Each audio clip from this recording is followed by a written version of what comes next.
Greetings and welcome back to the Galley of the Sun. Right off the top, full disclosure. So, I noticed that we didn't have a whole lot of lamb recipes on the channel, and I knew Easter was coming up, so people would be searching for them. So I wanted to do a rotisserie leg of lamb. So I put leg of lamb on the grocery list, and I didn't specify that I was looking for a boneless leg of lamb because I was going to stick that big spit through it, and I didn't want to have to fight the bone. Come again. So I was not clear on that grocery list, and what the girls ended up buying me is 2 center cut bone-in legs of lamb. So we did film that video. I ended up going and getting a boneless leg of lamb. Now I have 2 bone-in leg of lambs I need to do something with. Added complexity here at the Galley of the Sun. Director don't like rosemary. No. Director don't like mint. No. What does 9 out of 10 lamb recipes have? Mint and rosemary.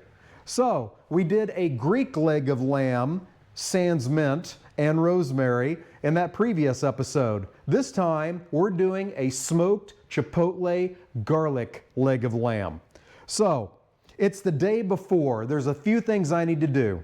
First of all, this is a center cut leg of lamb. The recipe is written for a more standard leg of lamb where you're going to have that bone that sticks out the end, all the way to the end.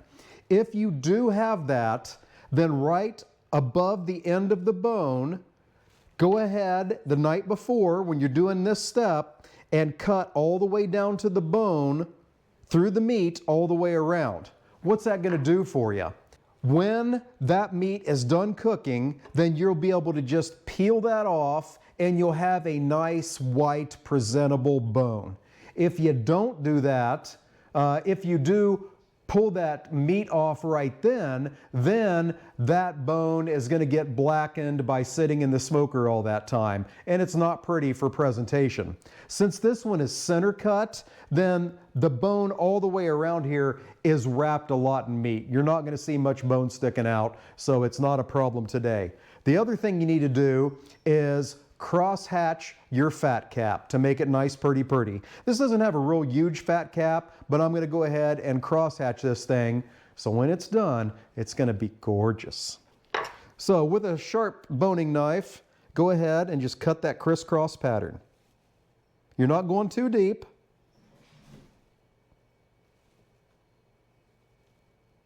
No more than a ½ inch or so.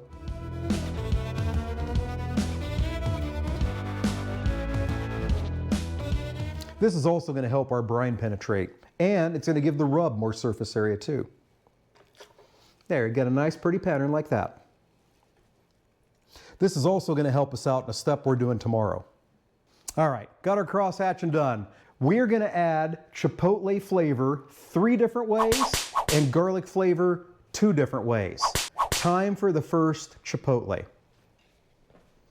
In my measuring cup right here, I've got a cup of water. I am going to add a cup of Sweetwater Spice Company's Ancho Chipotle brine. It's concentrated. I'm doing it this way so I can add just the right amount that I want in there and, conserve this brine because we use it on a lot of things. All right, the brine and water's mixed up. So into my briner bucket goes my 2 center cut legs of lamb. And then my brine. Okay, that's about half as much as I need, so I'm going to add another cup of water and another cup of brine and get that in here. All right, now the legs of lamb are covered. I put this in there to lock them into place to keep them submerged. And this is going in the refrigerator overnight. We'll see it tomorrow when it's time to do the next steps. Here we are on smoked chipotle garlic leg of lamb day. So I've got my brined legs of lamb out of the refrigerator. We have a little bit of prep to do before we chuck those on the smoker. Speaking of smokers, right now my YS640S pellet grill is preheating to 225 degrees Fahrenheit. We're going to get our legs of lamb out of the brine and get them patted dry. All right, second thing we got to do to prep them. We're going to add our first touch of garlic to them. Now, we've added the chipotle flavor one way so far with brine, Now we're doing our first garlic. So along those cuts I made yesterday for the crosshatch pattern, I'm going to cut 8 deep slits into each one of these. In each one of those slits, I'm going to stuff a peeled clove of garlic, which I've cut the hard ends off of, and then cut it in half. So there's 1, 2,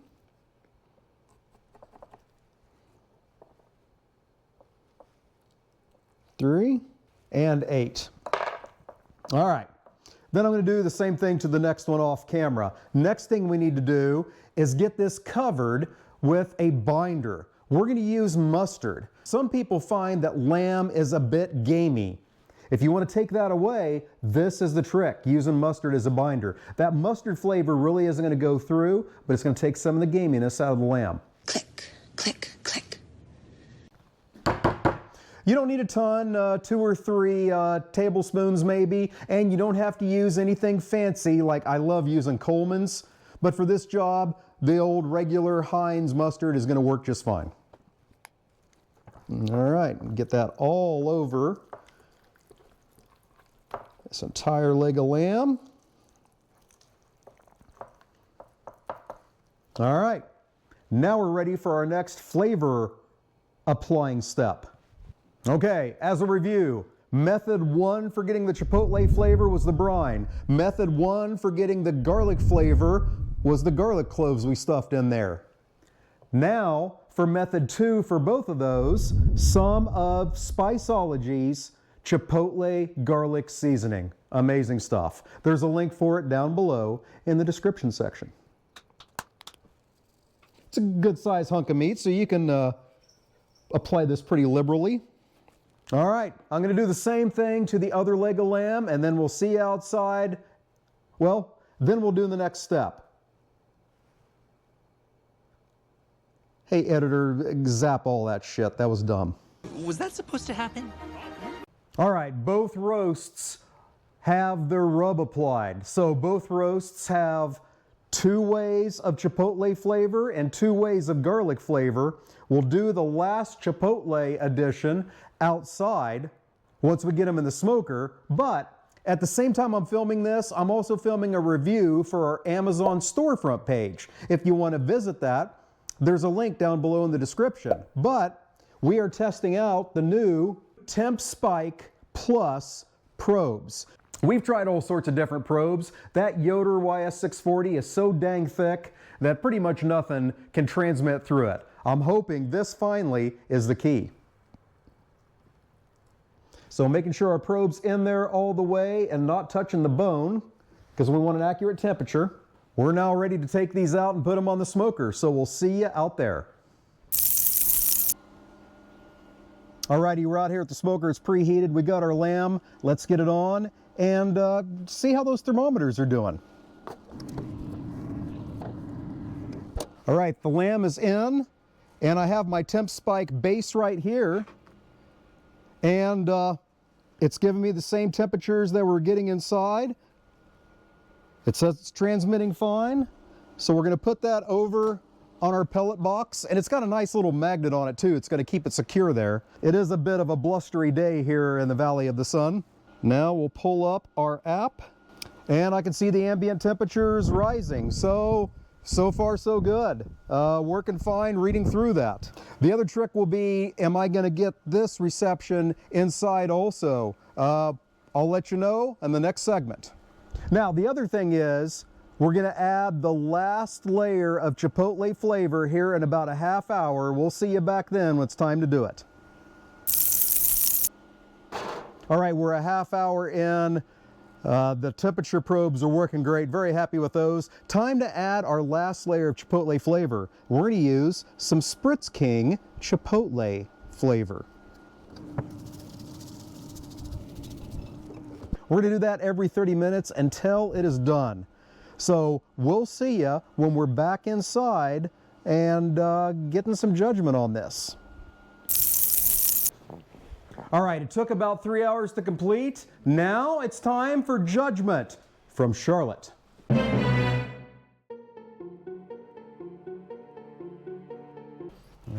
righty. Which one's which?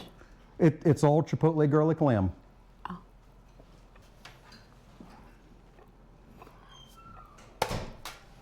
That's really good. So, one of the techniques was using a mustard binder that's supposed to take the gaminess out of it. Did it work? All right. Yeah, I was like, that doesn't have like the normal like kind of lamb flavor that you get. Awesome, awesome. Now, can you taste the chipotle? Mm-hmm. All right, can you taste the garlic? Mm-hmm. Score. All right, there you go. Hey, wait a second. Off camera, the director, who does not freaking like lamb, has a piece of lamb. Well? I'm trying that piece because I've had too many flavors of the other stuff. All right, she's chowing down on andouille sausage. I had to make something special for her.